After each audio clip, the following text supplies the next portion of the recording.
Guys, eto na nga po yung ating natanggap na payout galing dito sa bagong legit at trending na application. At ayan nga po, almost 800 pesos na tanggap natin sa PayPal. Kaya naman sana po, tutukan nyo tong ating buong video para kayo rin start ng kumita.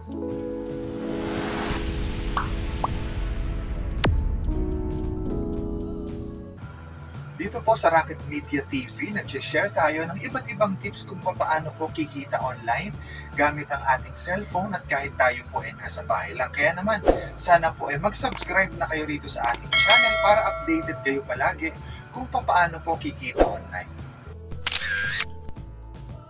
Hello guys, kamusta po kayong lahat at welcome back po dito sa ating channel. For today's video, bagong legit app po ulit ang i-feature natin. Ito nga po si Tower Game app. So dito kakalabanin lang po natin yung mga monsters para ma-save natin yung princess. At every time po na tayo ay magle-level up, makakapag-claim tayo ng gold coins. Kagandahan dito hindi naman required yung mag-invite. So optional lang siya, pwede kayo makapag-payout kahit hindi kayo mag-invite, mag-focus na lang kayo sa pagpapa-level up at pag-collect ng mga gold coins. So pwede nyo po siyang i-download gamit yung link na nasa description. Tapos antayin lang po natin mag-open yung mismong app. So eto nga po si Hero Tower Wars.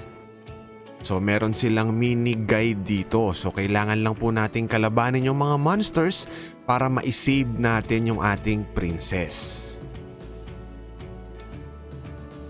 So ngayon proceed po tayo agad. Ito na yung pinaka level 1 nila. I-hold lang daw po natin yung ating hero para makapunta siya sa tower ng monster para makalaban niya yun at matalo. After nun, proceed tayo or magle-level up tayo pa level 2. At syempre kailangan natin i-collect yung mga gold coins na yan. Kailangan nating manood ng short video or ng ad para makolekta siya. Kasi yan po yung kakailanganin natin para makapag-payout tayo.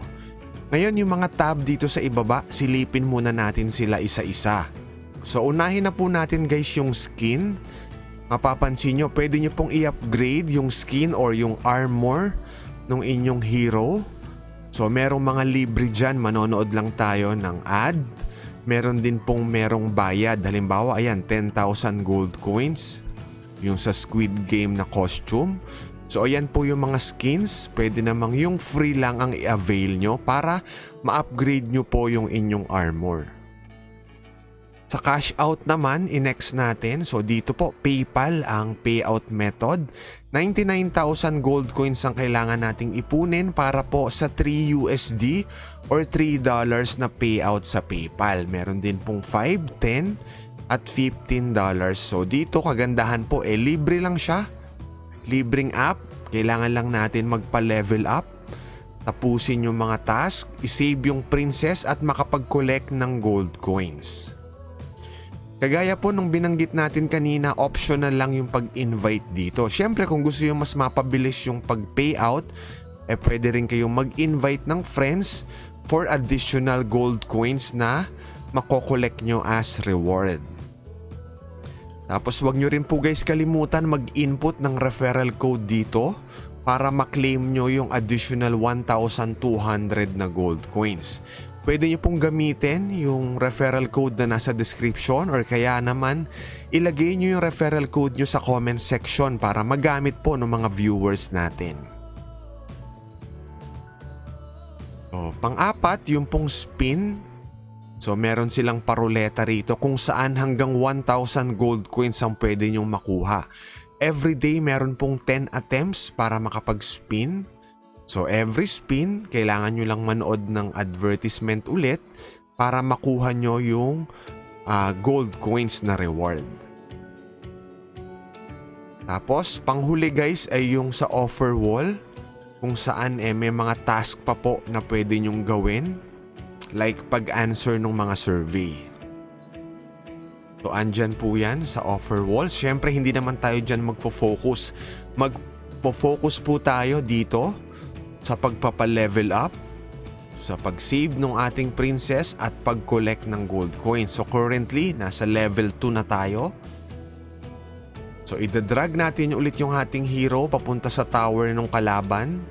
Tapos tatalunin niya yan. Pag natalo niya yung isa, idadrag natin siya ulit, pababa naman para matalo niya pa yung isa pang monster dyan. So after nun, may makokolekt tayo na gold coins. Kailangan nating panoorin yung advertisement para makolekt natin siya. At the same time, tayo ay magle-level up, level 3 na.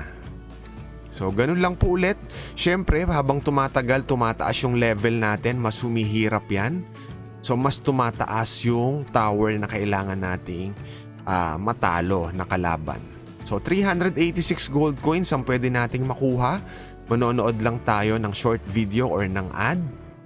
So ayan nga po, ganyan laruin itong bagong application na to. Pwede nyo po siyang i-download gamit yung link na nasa description.